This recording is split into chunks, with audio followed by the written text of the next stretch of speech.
Here I'm reading a article titled "A Friend of Germany Speaks in Jena." And I don't remember what year this was from. I forgot to include that here, but I think it was 37, 38, or 39. So, um, but it says on the top there's a picture and it says Comrade Professor Wolf Mayer Erlach, Jena with Professor Dr. Luvaris. And so the article says, at the invitation of the Friedrich Schiller University of Jena, the former Minister of Culture of Greece will give guest lectures at the Metaris Ministry from June 13th on contemporary Greek intellectual life. Professor Dr. Louvaris is one of the strongest pillars of Germanness in modern Greece.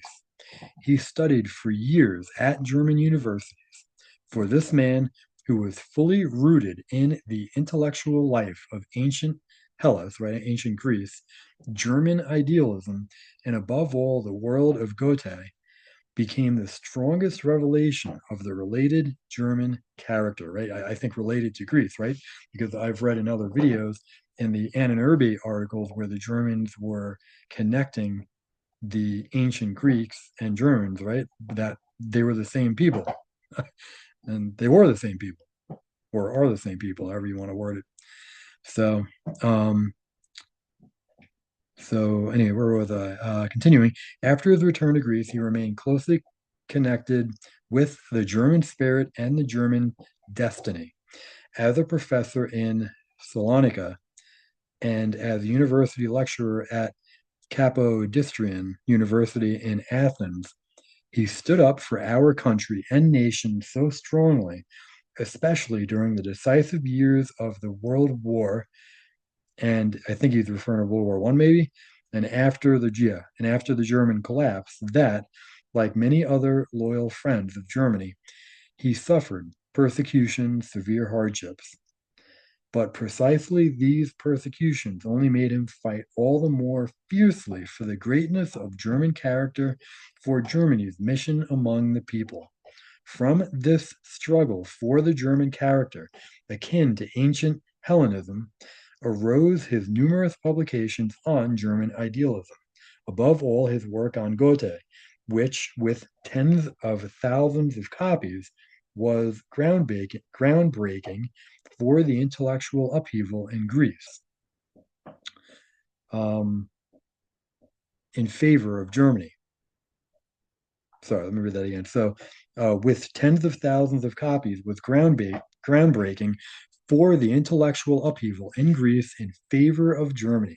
His importance for contemporary Greek life is expressed in the fact that after the new Greece came to power under the current Prime Minister Metarzas, he held the high office of Greek Minister of Culture for a time.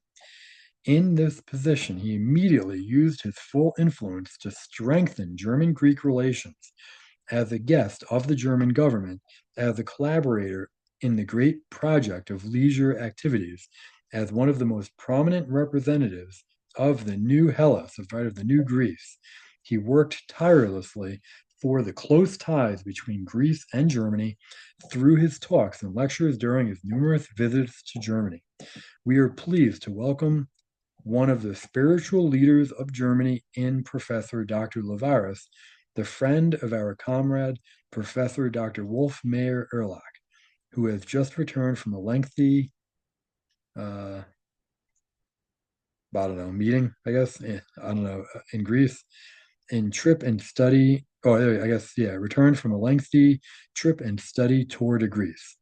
The religious philosopher who is fighting for a broad and free religious stance in his own country, determined by the spirit of Hellenism and Christianity.